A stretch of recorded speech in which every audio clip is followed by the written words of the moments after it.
Solier ensemble pour adorer, pour apprendre, pour glorifier notre Seigneur. Alors si vous avez une Bible devant vous, on va continuer notre petit passage qu'on a vu la semaine dernière dans 1 Pierre, chapitre 2. Et donc, la semaine dernière, nous avons découvert, on a commencé ce passage très riche sur plusieurs niveaux. Nous avons découvert plein de vérités importantes sur notre identité en Christ, Amen. Ainsi que quelques implications pour la vie pratique. Alors, ce n'est pas par hasard que nous avons commencé un passage sur notre identité en Christ. Ce n'est pas par hasard que nous avons commencé un passage qui explique des responsabilités devant nous vis-à-vis de cette identité. Depuis plusieurs semaines, notre chemin pour renouveler nos esprits a pris la direction de qui nous sommes. Quelle est notre identité? Est-ce qu'on peut facilement expliquer aux gens? Est-ce que je comprends qui je suis en Dieu? Et puis, on a vu qu'il y a des responsabilités. Il y a quand même des attentes, puisque quand on comprend on est en Christ, est-ce que je vais vivre ainsi? Et donc, depuis quelques semaines, nous couvrons ce thème de qui nous sommes et à quoi cela devrait ressembler dans la réalité de ce monde brisé. On a vraiment vu que Dieu nous appelle de vivre différemment parce que ce monde a besoin de nous. Ce monde brisé, ce monde obscur. Nous avons terminé notre passage la semaine dernière avec le verset 10. Un rappel de quelques bénédictions riches et profondes que Dieu nous a données. Alors, on a plusieurs bénédictions en Christ, mais le verset 10 nous montre « Vous qui autrefois n'étiez pas un peuple, et qui maintenant est le peuple de Dieu. » Êtes le peuple de Dieu. Vous qui n'aviez pas obtenu miséricorde, et qui maintenant avez obtenu miséricorde. Alors, quelle bénédiction, quelle magnifique nouvelle que j'étais personne, maintenant je suis sauvé, je connais bien la miséricorde de Dieu. Vous êtes le peuple maintenant de Dieu. Amen. Vous n'êtes pas qui vous étiez. On parle beaucoup en ce moment de baptême, de quoi il s'agit. C'est une belle phrase de comprendre. Si on va dire « j'étais quelqu'un » avant Jésus, maintenant, qui suis-je? Donc, je ne suis plus cette personne. Vous n'êtes pas qui vous êtes, mais est-ce que vrai? À la surface, il est relativement facile de donner l'impression que tout va bien spirituellement. Nous n'avons pas la capacité, comme Superman, de voir un rayon X, heureusement. J'aurais pas envie d'avoir cette puissance, ce pouvoir. On ne peut pas voir ce qui se passe dans le cœur ou dans l'esprit. Sauf parfois, je vois en Junior, en Lionel. Mais non, je rigole. Non, je ne peux pas voir en vous, vous ne pouvez pas voir en moi. Parfois, c'est comme ça. Le dimanche matin, nous pouvons chanter les cantiques, sourire aux frères et sœurs, répondre aux questions habituelles et même participer activement à la vie de l'Église. Aux yeux des autres, nous pouvons paraître stables, fidèles et en croissance. M'as-tu vu? Monsieur et madame, m'as-tu vu? Je suis à l'Église. Mais Dieu ne regarde pas seulement ce qui est visible, il voit bien sûr ce qui se passe lorsque personne ne regarde. Il connaît les pensées que nous entretenons, les désirs que nous cachons, les luttes que nous refusons parfois d'affronter et les domaines de notre vie que nous gardons sous notre propre contrôle. Il est possible d'avoir une bonne réputation spirituelle tout en négligeant son âme. Il est possible de maintenir les apparences tout en ralentissant sa croissance avec le Seigneur. On peut même devenir habile à paraître chrétien sans permettre à Dieu de transformer certains aspects profonds de notre vie. Dans la suite de ce passage, Pierre s'adresse à des croyants qu'il appelle bien-aimés. Il y a plusieurs épîtres qui commencent avec ce titre. Souvent, on voit cette notion d'amour d'un apôtre qui va dire « mes bien-aimés, mes frères, mes sœurs ». Il les exhorte à examiner leur vie à la lumière de leur identité en Christ. Son appel touche autant l'intérieur que l'extérieur. Et ironiquement, ce qu'on verra aujourd'hui, c'est la plupart de ce qu'il aura à dire, c'est l'extérieur. Comment est-ce que vous allez vous comporter dans ce monde? Mais les deux sont vrais. Son appel touche les deux. Autant nos désirs que notre comportement public. En lisant ces versets, une question s'impose à chacun de nous. Est-ce que Dieu a réellement accès à tous les domaines de ma vie? Est-ce que quand même je garde certains contrôles? Est-ce que je garde certaines choses à l'écart? Nous verrons dans la suite du passage ce matin qu'un vrai obstacle à la croissance serait de garder le contrôle de certaines choses pour soi. On verra que c'est une chose de comprendre son identité en Christ, mais c'est une autre chose de la mettre en pratique. Et c'est toujours le défi pour le chrétien, de mettre en pratique ce que nous savons ici dans l'esprit.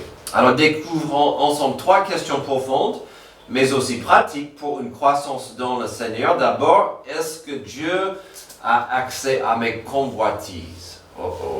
Le mot convoitise est même dans le passage. Je ne l'ai pas choisi au hasard. Est-ce que Dieu a accès à mes convoitises? Verset 11, bien-aimés, je vous exhorte, comme étrangers et voyageurs sur la terre, à vous abstenir des convoitises charnelles qui font la guerre à l'âme. Bon, je vous ai déjà dit, il dit bien-aimé. Et donc, il vient, et puis exhorte. Bien-aimé, je vous exhorte. J'apprécie quand on voit dans la Bible, un apôtre, souvent c'est Paul, mais parfois c'est Pierre ou Jean, qui va dire, mes bien-aimés, je vous encourage, je vous exhorte. Rarement est-ce qu'on voit, je vous ordonne, je déclare, et c'est souvent cet encouragement. Je sais que c'est pas facile, mais je vous encourage. Pourquoi? Parce que je vous aime. Je vous aime, je comprends ce qui est, selon le Saint-Esprit, ce qui est mieux pour vous. Et donc, je vous encourage, je vous exhorte à faire quoi? Cette exhortation, c'est d'encourager quelqu'un à agir. D'accord? Donc, on verra des choses à faire ou ne pas faire. Mais cette exhortation, c'est un appel de quand même de ne pas juste rester assis, mais d'avancer, d'agir, de faire quelques pas, de prendre quelques décisions. Il va dire quelque chose d'important. On a vu, je parle des étrangers et des voyageurs sur la terre. C'est important parce que on a vu la semaine dernière vraiment que Dieu nous change. On est vraiment en Christ, ancré en Christ. On est plus qui nous étions, et aujourd'hui, est-ce que je comprends à qui j'appartiens, où je vais et combien de temps je serai sur ce monde? Il dit, vous êtes des étrangers et des voyageurs sur la terre. Ici, le mot étranger donne l'idée d'un immigré légal. Alors, c'est un terme, l'immigration, c'est vraiment un sujet un peu partout. On veut parler des immigrés, des gens qui viennent d'autres parties du monde, qui sont maintenant dans une autre culture, qui n'est pas la leur. Alors, la notion d'être un étranger, un immigré légal, je comprends. Peut-être vous avez constaté, je ne viens pas de dire ça. J'ai un accent charmant. Oh oui, non. Mais je suis légal, je suis un immigré légal, j'ai fait tout le nécessaire pour être ici. Parfois, c'est difficile pour nous de comprendre que nous, en tant que chrétiens, on a le droit d'être ici. On a le droit, on est légal sur terre. On est des voyageurs, on est des étrangers. Mais comment? Vous allez dire, mais non, je ne suis pas étranger moi. Dans ce cas, il faut comprendre 2 choses tout de suite. D'abord, le sens du mot étranger donne le contexte, c'est figuratif. Donc, il parle spirituellement. Vous êtes des étrangers spirituels là où vous êtes. Et donc, à cette époque, il y avait la grande royaume qui couvrait partout, le monde partout. Tout le monde était plus ou moins des immigrés légaux. Mais là, il dit, vous êtes spirituellement. Vous n'êtes pas de ce monde. Et donc, il faut comprendre ça. Deuxième chose à saisir, c'est qu'il faut bien parfois de rappeler des chrétiens qui sont des étrangers sur la terre. Parfois, on oublie cela et on devient trop à l'aise dans ce monde. Combien de chrétiens oublient parfois, je suis passager, je suis un immigré légal, je suis un étranger dans ce monde. Et on décide de devenir plus à l'aise dans ce monde.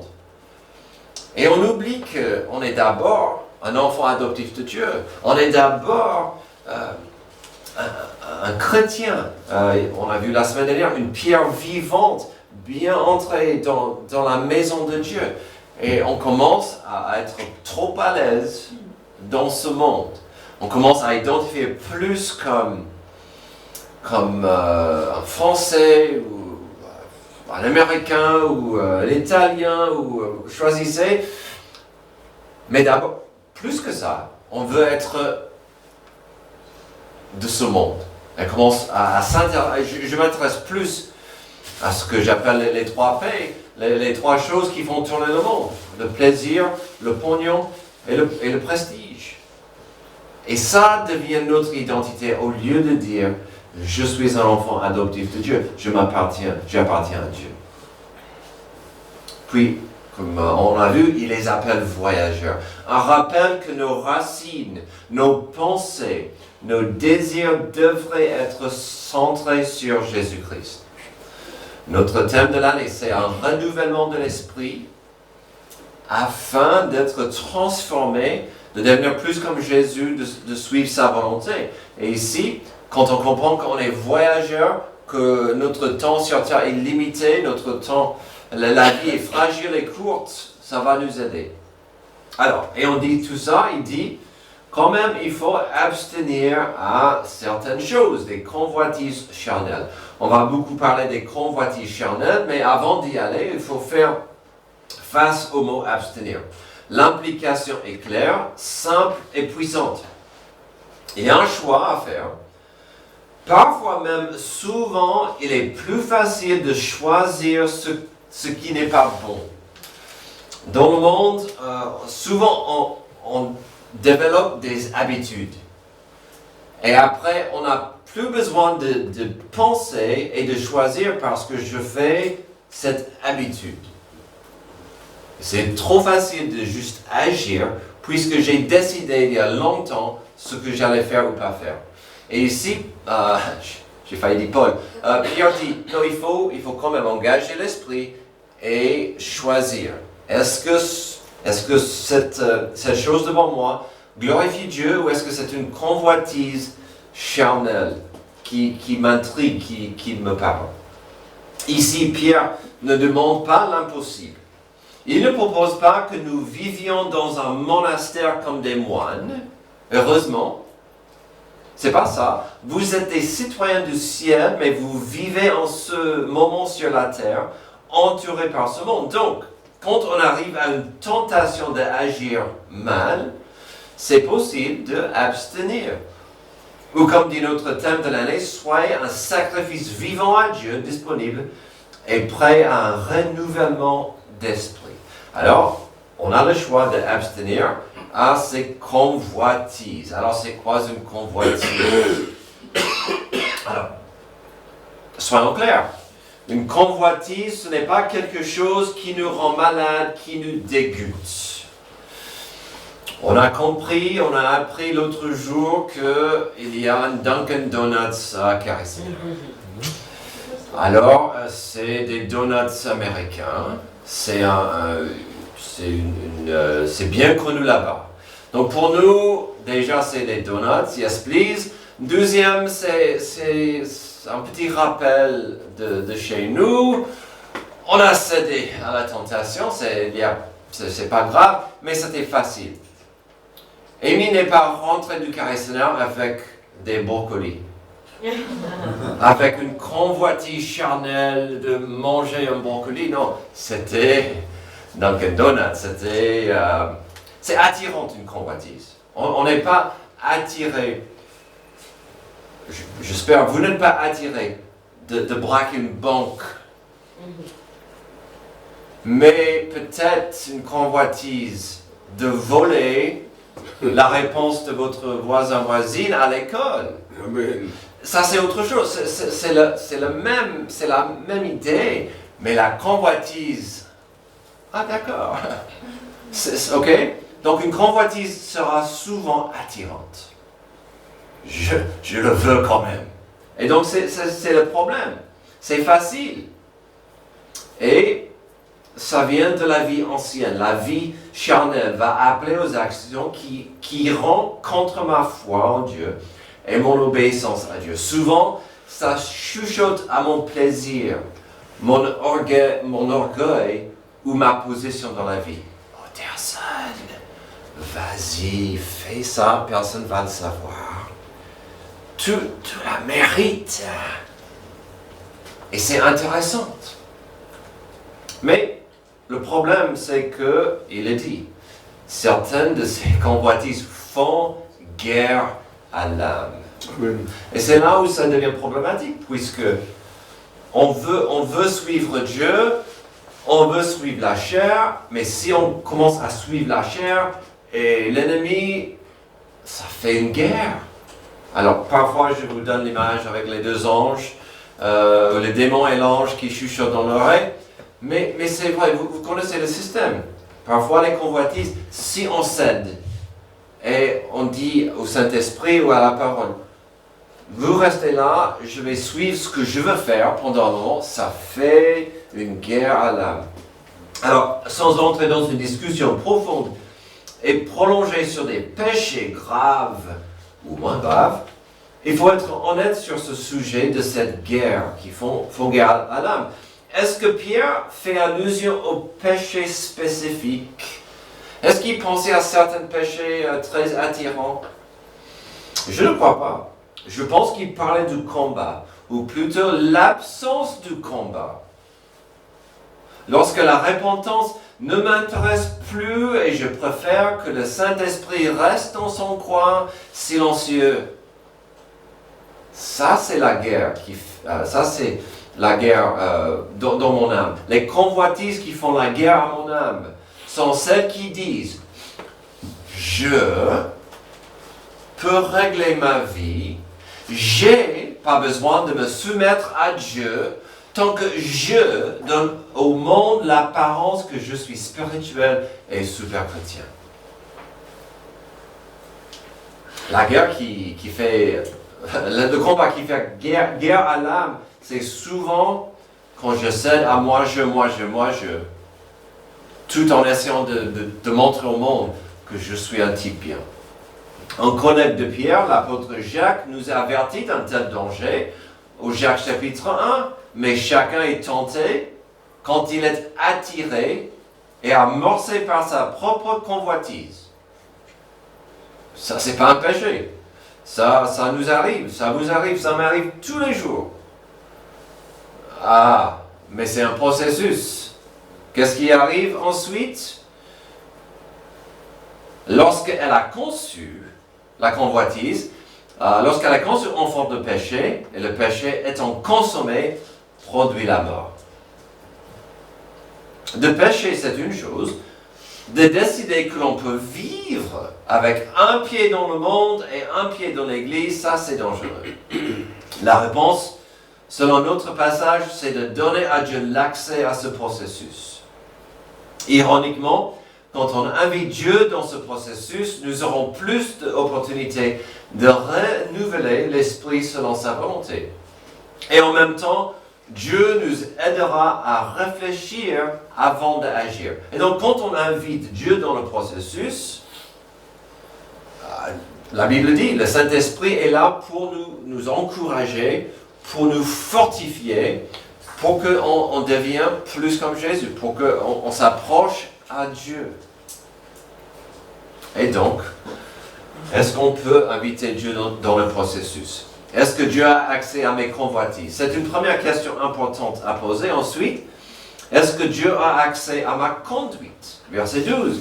Ayez au milieu des païens une bonne conduite, afin que là même où ils vous calomnient, comme si vous étiez des malfaiteurs, ils remarquent vos bonnes œuvres et glorifient Dieu au jour où il les visitera.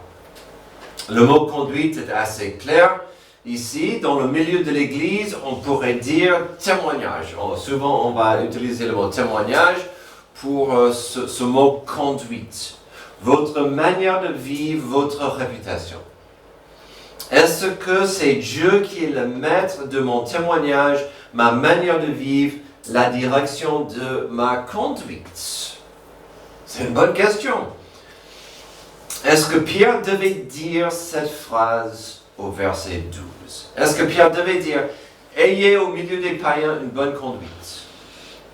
Oui et non. Ça fait du bien de l'entendre, même si on devrait savoir en nous qu'on est censé avoir une bonne conduite dans ce monde brisé, dans ce monde obscur. La clé, c'est qu'il a déjà fait un rappel qu'on est des étrangers et des voyageurs. Mais que dit-il?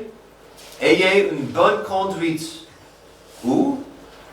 Au milieu de eux. Et donc c'est là où je peux être un bon garçon chez moi, quand je marche dans la rue.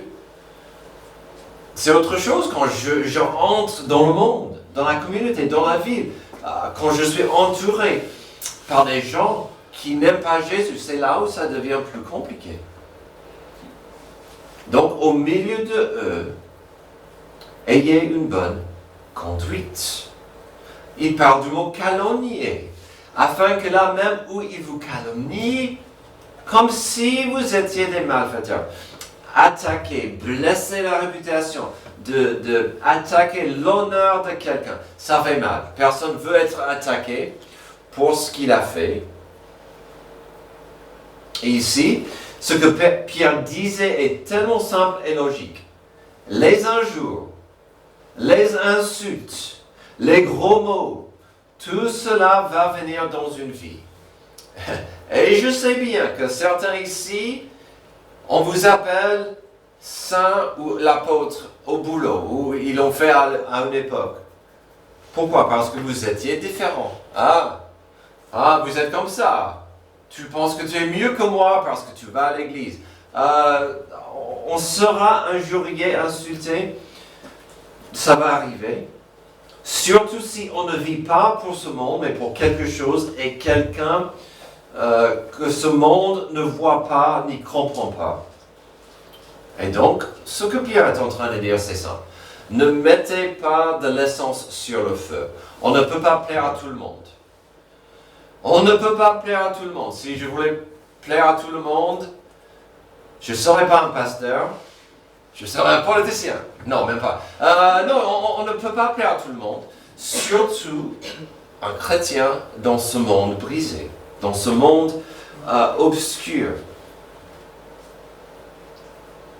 Ne donnez pas une raison concrète pour quelqu'un de dire un tel a un vrai problème avec ceci ou avec cela.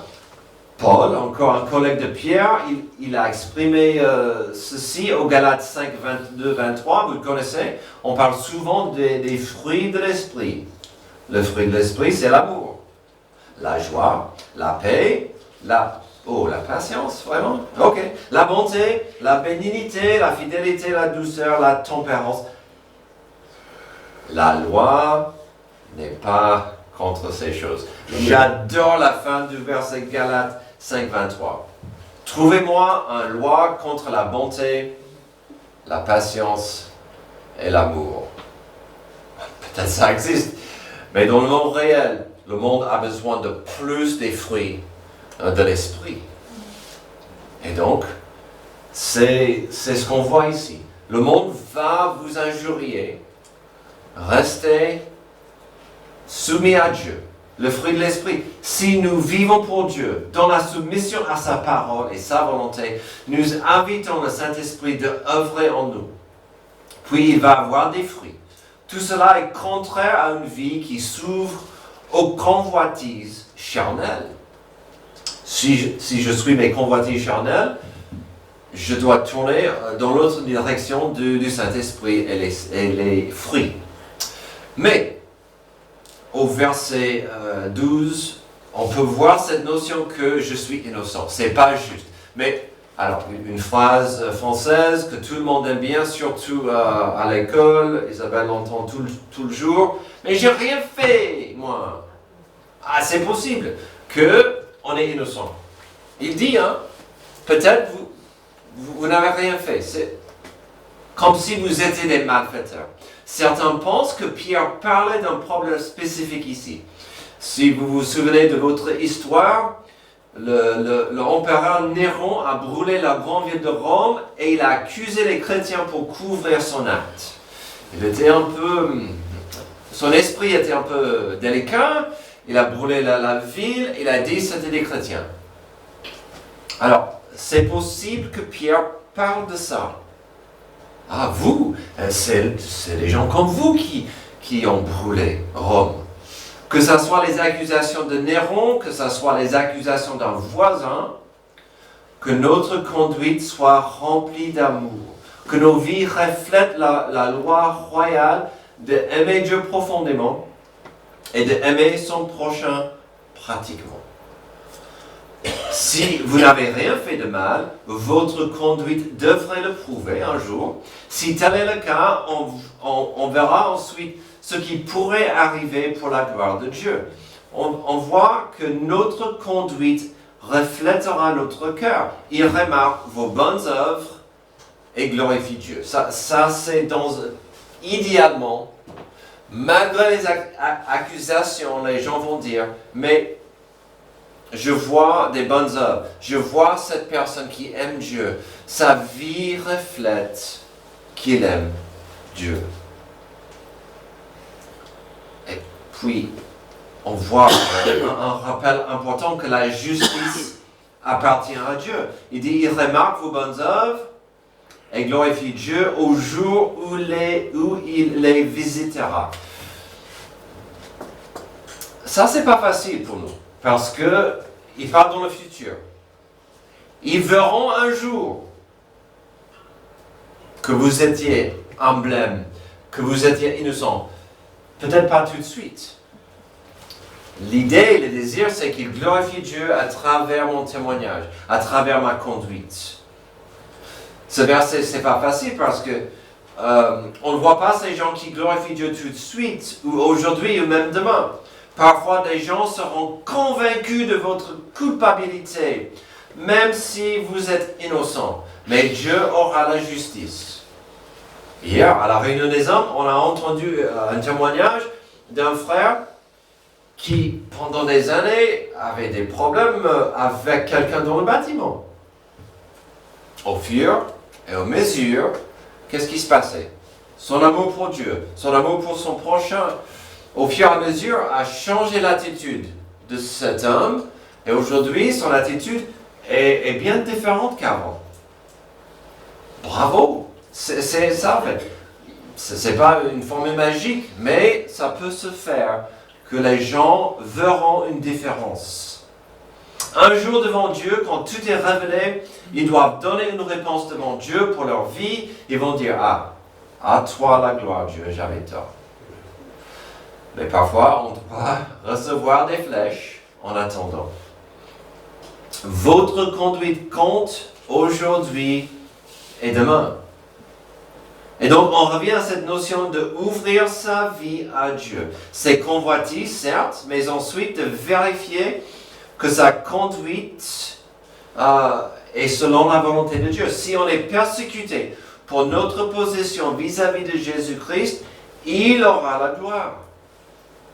Si votre conduite est correcte et vous recevez des problèmes au boulot, ça ne devient plus votre problème, mais c'est à Jésus-Christ qui devrait donner une réponse un jour. Il aura la gloire. Notre dernière question à poser revient encore à notre identité en Christ et les implications de cela dans ce monde. Est-ce que Dieu a accès à ma citoyenneté? Verset 13.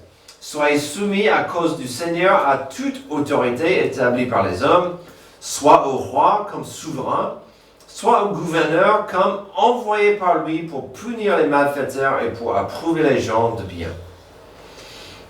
Sa citoyenneté. Bon, on revient à qui nous sommes. J'appartiens à quel pays, quelle nationalité, quelle culture. Ici, pour quel monde, pour quelle raison est-ce qu'on vit? C'est une question capitale. Et là, Pierre commence avec un gros mot. La soumission. Soyez soumis. Non, c'est pas un gros mot. En fait, c'est un mot magnifique quand on le comprend dans la Bible, ce que ça veut dire. La soumission à Dieu, c'est un acte d'adoration magnifique. Et ici, il dit, soyez soumis à cause du Seigneur, donc fais ça pour le Seigneur. Cette phrase est souvent abusée, la soumission. Cette idée est parfois tordue afin de manipuler des gens. Il y a des pasteurs qui vont abuser de ce mot. Mais ici, Pierre est très clair, très explicite. Même si nous sommes citoyens du ciel, même si on appartient à Dieu, nous vivons ici, nous traversons ici, et ça veut dire que nous avons des responsabilités civiques. Et ça vient de Dieu. Il dit d'abord, soyez, à cause de Dieu, soyez soumis aux autorités. Alors, il parle tout de suite du roi. À l'époque, en fait, il y avait plusieurs rois, des petits rois, des moyens rois. Bien sûr, il y avait l'empereur suprême, Néron. Pierre n'allait jamais dire d'adorer Néron, le roi, mais Pierre n'avait aucun problème pour dire de rester quand même soumis, de montrer un peu de respect. Si M. Macron entrait aujourd'hui, je serais content. Je lui donnerais une Bible, un stylo. Je pense qu'une carte de visite, je ne sais pas s'il le remplirait ou pas. Je sais où il habite. Mais je lui parlerai, je ne serais pas prêt à le tutoyer. Et quand c'est pas drôle, excuse-moi, quand je pense qu'à au moins 2 fois, depuis son mandat, on lui a giflé en public. Non. Je comprends, la public peut être frustrée avec les autorités, mais on est censé, si on est chrétien, si on est, à cause du Seigneur, un citoyen du ciel, on doit quand même montrer du respect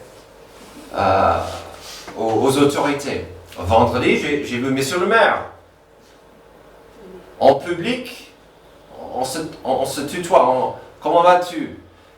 Mais, j'ai pas dit, ah mon pote, que fais-tu? Qu'est-ce qu'on va faire après? Non, il y a un respect qu'on doit. Aujourd'hui, il y a des rois, des reines dans le monde, mais pour la plupart des pays, il y a des présidents, les ministres, les sénateurs. Si vous êtes chanceux, vous pouvez voir un de nos ministres à Auchan, parfois, du 77. Alors qu'on soit toujours d'accord avec ce qu'ils font et ce qu'ils croient n'est pas la question. On est censé avoir du respect pour eux. Donc, les rois. Les gouverneurs, verset 14. Ils sont là pour punir les malfaiteurs et pour approuver les gens de bien. À l'époque, c'était comment César régnait si efficacement. Les gouverneurs régnaient sur des endroits spécifiques avec la puissance de l'armée romaine derrière eux. Si vous regardez la responsabilité d'un gouverneur dans ce passage, on dirait aujourd'hui, ça parle des agents de police, des militaires, des pompiers, des gens à qui nous tournons pour rester hors de danger. Et donc il dit, encore traiter ces gens avec du respect. C'est pas toujours facile, je comprends, mais on les doit du respect. Il va parler au verset 15 encore d'une bonne conduite, car c'est la volonté de Dieu qu'en pratiquant le bien, vous réduisez au silence les hommes ignorants et insensés. Là, Pierre revient un peu sur ses traces. Il dit, en pratiquant le bien, vous réduisez au silence les hommes ignorants et insensés. J'aime bien cette idée des gens ignorants, parce que les gens ignorants peuvent dire n'importe quoi sur moi. Mais si ma conduite est correcte, c'est que des paroles. Mais il va parler de notre liberté. Notre liberté est compliquée. Verset 16. Étant libre, sans faire de la liberté un voile qui couvre la méchanceté, mais agissant comme des serviteurs de Dieu. Ah, intéressant. Le citoyen du ciel a beaucoup de liberté en Christ. Heureusement. Le citoyen du ciel est libre de beaucoup de soucis terrestres, mais ça veut dire que nous devons suivre les lois du pays quand même. En fait, je ne peux pas être comme Peter Parker et Spider-Man et dans le nom de Jésus, va dans la rue pour attaquer aux criminels. Je n'ai pas ce droit. Ce petit point est aussi compliqué. Quelque part, ça veut dire que nous n'avons pas le droit de briser une loi si elle n'honore pas Dieu. Et je peux trouver des lois qui n'honorent pas Dieu. Par exemple, je crois que l'avortement tue un bébé innocent.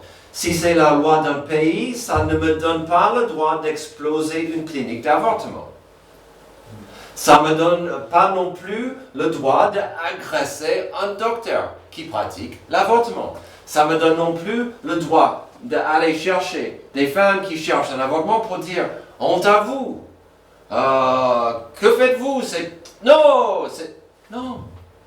Il faut agir, et ce n'est pas facile toujours, d'agir, d'avancer dans ce monde avec un respect pour les lois, mais un respect pour la dignité de ces gens. Pas facile, mais on doit trouver, grâce à Dieu, cet équilibre. En même temps, si une loi va directement contre la parole de Dieu, nous avons le droit de ne pas le suivre aveuglément. Même Pierre comprenait ça plus que beaucoup, car en Acte 4, on lui a interdit de parler de Jésus. Acte 4, 8, et les ayant appelés, ils leur défendirent absolument de parler et d'enseigner au nom de Jésus. Pierre et Jean leur répondirent, jugez s'il est juste devant Dieu de vous obéir plutôt qu'à Dieu, car nous ne pouvons pas ne pas parler de ce que nous avons vu et entendu. Donc on voit, dans ce monde, on a un équilibre, mais le respect doit toujours régner. On doit montrer un respect aux autorités. Pourquoi? Parce qu'on est en train d'agir comme des serviteurs de Dieu. À la fin du verset 16, agissons comme serviteurs de Dieu. Honorez tout le monde, aimez les frères, craignez Dieu, honorez le roi. La fin du verset 16, on est serviteur de Dieu. Qu'est-ce qu'un serviteur fait? Il cherche le meilleur pour son maître. C'est aussi simple que ça. Et donc Pierre dit, vous êtes des serviteurs de Dieu, cherchez son intérêt. Mais ça implique qu'on doit honorer tout le monde. Comme j'ai dit il y a 2 minutes, il faut un respect pour tout le monde. Il dit, aimez les frères, craindre Dieu, et n'oubliez pas de honorer le roi. Le verset 17 est assez intéressant. Respect et amour. Encore des valeurs que ce monde, il nous faut plus de respect et d'amour dans ce monde. Si vous connaissez un peu l'Ancien Testament et les centaines d'exigences dans la loi pour le peuple de Dieu, ici on voit un petit résumé. Ayez un respect profond pour Dieu. Ok? Traitez votre prochain avec respect. N'oublions pas l'amour dans votre vie, surtout pour vos proches, votre famille. Malheureusement, dans cette culture, les valeurs dans cette liste sont absentes et beaucoup de gens les trouveraient radicales. Il y a 4-5 jours, J'ai vu qu'il y avait des fans après un match dans le championnat de NBA, des fans de San Antonio qui quittaient l'arène. Ils étaient attaqués par les fans des Knicks. Pourquoi? Parce que c'était des fans opposés. C'est le hooliganisme. Ça arrive. On est loin de respect, de honneur, de dignité. Des choses que nous sommes censés pratiquer. À la fin de notre passage aujourd'hui, ce n'est pas étonnant de voir une mise en garde, des avertissements par rapport aux convoitises et la conduite. Car ces choses auront la tendance de dériver lorsqu'on n'apprécie plus de qui nous sommes en Jésus-Christ. La semaine dernière, on a vu une longue et belle liste de qui nous sommes. Ce n'était pas une liste exhaustive, mais bien entendu, mais on a vu qu'on est des pierres vivantes, attachées à Christ. On est des prêtres saints et une communauté choisie et précieuse. Aujourd'hui, on a compris dans le passage l'importance de notre identité car on est des serviteurs de Christ, mais aussi des pèlerins. Quelle responsabilité devant nous. Comment donc peut-on réussir? Est-ce que c'est trop compliqué, trop difficile, trop pénible de naviguer ce monde en tant qu'étranger? Jésus n'a jamais dit que la vie d'un disciple serait facile. Si seulement. Jésus a même dit que parfois on sera haï à cause de son nom. Vaut-il la peine alors? Quelle est la solution pour une vraie croissance? Quelle est la clé pour vivre une vie digne et noble dans ce monde? On l'a vu tout à l'heure. Même tout au long du passage, de comprendre que notre identité ne vient pas de ce qu'on a fait, mais de celui qui nous a rachetés. Ça change tout. De vivre comme un sacrifice vivant, une vie de service pour ce Sauveur si merveilleux. De dire, je veux te servir, car tu m'as sauvé. Prions. Merci Dieu pour ce passage qui nous rappelle l'importance de notre identité. Nous sommes des voyageurs sur cette terre, mais cette terre a besoin du sel et de la lumière. Aide-nous à marcher avec toi. Aide-nous à te laisser les contrôles de la vie, de nous maîtriser, de nous conduire. Car ce monde est trop obscur pour ne pas avoir une église brillante, une église qui aime, qui t'aime et qui aime autrui. Que nous soyons tes serviteurs aujourd'hui. C'est dans le nom de Jésus que je prie. Amen. Je vous invite à vous lever. On aura notre dernier petit chant d'appel et de réflexion.